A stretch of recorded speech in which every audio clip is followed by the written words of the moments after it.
자, 그러면 이제 본격적으로 보시면, 자, 요즘 두피 관리실은요, 예전에는 탈모, 트러블, 기능 중심이었어요. 그래서 처음 메소드가 우리나라 들어올 때 저희 대표님께서 독일에서 가지고 들어오셨어요. 그 메소드가 들어올 때만 해도 문제가 있어야지, 탈모가 있어야지 고객님들이 관리를 받으러 가셨어요. 근데 어느 순간 요즘 인스타만 보면 다 힐링 순환 프로그램으로 돌아가고 있고요. 좀 당황스럽지만 막 다시마 바르고 있고 레몬 짜고 있고 이렇게 관리들을 하시더라고요. 왜 그런가 고민을 조금 해보셔야 될 것 같아요. 그냥 재미 위주로 그렇게 할 수도 있지만 왜 그런 행위들을 하면서 자기 어필을 하고 있나 라는 헤드스파가 무엇인가에 대해서 좀 고민을 해보셔야 될 것 같습니다. 실제 두피는요, 이제는 병원뿐만이 아니라 두피샵, 미용실, 피부샵 모든 곳에 다 퍼져 있고요. 예전에는 탈모가 있는 중장년층만 왔다면 지금은 10대부터 관리를 받으세요.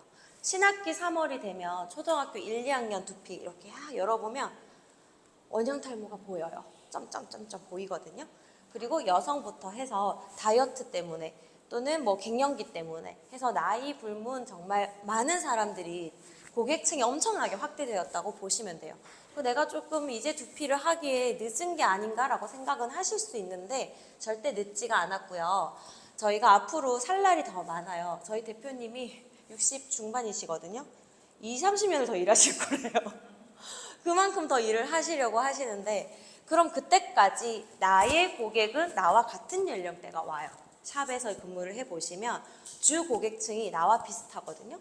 내가 20살 때 시작을 하면 나와 같이 늙어가는 거죠. 고객도. 그렇게 해서 우리가 장기화된 미래를 이제 개설을 하셔야 돼요. 그러면 셀프 케어가 확산이 된다. 그럼 내가 더 죽는 거 아닌가? 라고 고민을 또 하실 거예요. 우리가 문제가 생기면 제일 먼저 하는 게 고객님들이 뭐부터 하실까요? 뭐부터 하실 것 같아요? 요거 아셔야 돼요.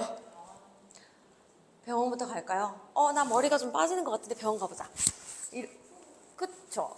맞아요. 사실은 고객님들이 제일 먼저 하는 건 검색을 하고요. 샴푸를 바꿔요. 샴푸 체인지를 먼저 해보고 뭔가를 사서 이제는 조금 더 나아가서 두피 영양제를 뿌려보고 그래도 안 되면 내가 가는 미용실 가서 한번 물어봐요. 우리는 1차적인 상담을 하는 곳이에요.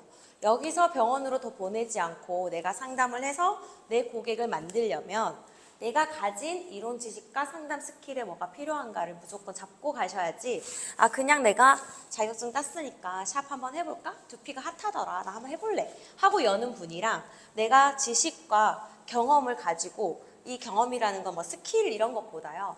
고객을 상대하는 경험이나 이런 지식들을 가지고 들어가는 부분은 천차만별이세요. 그리고 창업 예정자시잖아요. 초기 오픈빨 6개월을 못 잡아내시면 제 티켓팅이 안 돼요. 초기 오픈빨 6개월은 그냥 친구 만나지 말고 계속 올인을 하셔야 돼.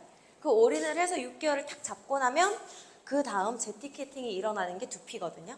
그 부분을 꼭 인지를 하셔서 이제 여기 오셨으니까 이제부터 내가 하겠다 하면 달려가셔야 됩니다. 자, 그래서 핵심 전략은요. 결국은 진단력이 있어야 돼요. 진단하고 상담하는 기술이 1번입니다. 내 고객을 놓치지 않는. 이 사람 티켓팅 하지 않으면 나 내보내지 않겠다라는 마음으로 상담을 하셔야 되되 진솔되게 상담을 해주셔야 돼요. 그리고 요즘에는 힐링이죠. 감성이나 기능을 지켜주는 상담을 하셔야 돼요. 헤드스파를 하는 이유는 뭔가 좋아 보이고 편안해 보이고 뭔가 내가 저 속에 누워있으면 뭔가 여행 간 것 같고 시간은 없고 그거를 대체하기 위해서 하는 게 헤드스파인 시대예요. 멀리 여행 가지 않고 우리 동네 부산에 있는 저기 아난티 이런 데 예약을 해서 그냥 호캉스 즐기고 그 이유는 다 이런 감정적인 기능 힐링을 하고 싶은 거거든요. 그거를 내 집 앞에서 이제는 할 수 있는 시대가 온 거죠. 자, 그러면 근데 거기까진 좋아요. 그러면 재티켓팅이나 두피의 강점이죠. 일회성 고객이 아닌 여러 명의 고객을 내가 재티켓팅으로 내 고객으로 함께 루틴화시키고 생활을 같이 가기 위한 마지막 홈케어 연계 제품이에요. 집에서 홈케어를 하는 사람과 안 하는 사람의 결과치가 달라요. 그래서 재티켓팅이 있냐 없냐가 달라지고요. 그래서 아무 제품이나 쓸 수도 없어요, 사실은. 왜냐면 집에서 아무리 머리를 감아도 아무 효과가 없으면 안 되잖아요. 이게 조금씩 나아가는 게 홈케어거든요. 집에서 내가 하는 거는 좀 드라마틱하게 한 번에 깔끔하게 제거해주는 스케일링이라면 고객의 홈케어를 만드는 거는 생활을 바꾸는 거예요. 그래서 홈케어를 굉장히 중요하게 생각을 하셔야 됩니다. 자, 마지막으로 요즘에 꼭 필요한 거죠. 마케팅 하지 않으면 살아남을 수가 없어요. 마케팅을 꼭 하셔야 돼요. 그래서 제가 요거를 무슨 제품 창업 세미나 갔는데 자꾸 마케팅을 하래 라고 하시겠지만 수업에도 하고요. 요즘 대학 가도 마케팅 수업을 하고요. 저도 사실은 다른 회사 뭐 이런 데 마케팅 몰래 신청해봐요. 무료 신청 있으면 몰래 해보고 막 들어보고 하거든요. 꼭 해야 돼요.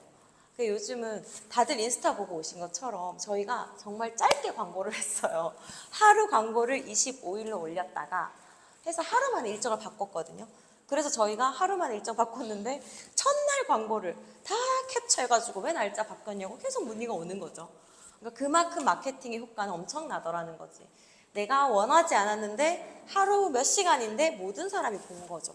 그럼 결국은 내가 내 마케팅을 잘했을 때 내가 원하던 원하지 않던 내 주변 사람들이 보는 시대가 왔다는 거예요.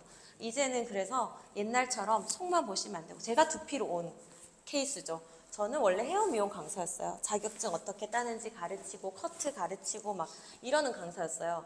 근데 어느 날 하다 보니 모발 손상 보니까 마음에 안 들고 트리트먼트 해줘도 내 마음에 안 들고 두피 비듬 떨어지는데 모발 이쁘면 뭐해 막 이런 생각 들고 계속 타고 올라가니까 결국 뿌리로 갔어. 그래서 제가 두피를 하게 된 거예요. 저는 제 샵을 할 때도 커트 의자 2개, 샴푸대 하나, 두피실 하나. 저 혼자서 아파트 15년 전에 두피샵을 그렇게 만들어 놓고 조용하게 시작을 했었어요. 그렇게 하면서 계속 결국은 우리는 건강은 속에서 나오더라고. 생활에서 나오고 두피에서 나오고 두피 또 관리를 하려고 하니까 요즘 인체 공부를 하고 있습니다. 뭘 자꾸 들어가요. 이제 속으로 계속 머리카락 하나 붙잡았다가 들어갈 수밖에 없는 시대가 왔어요. 그러면 그 많은 것 중에 나는 어떻게 컨셉을 잡고 어떤 제품을 가지고 어떤 브랜드로 만들어 갈 것인가, 나를 브랜딩하고 나의 강점은 무엇인가를 고민하셔야 돼요.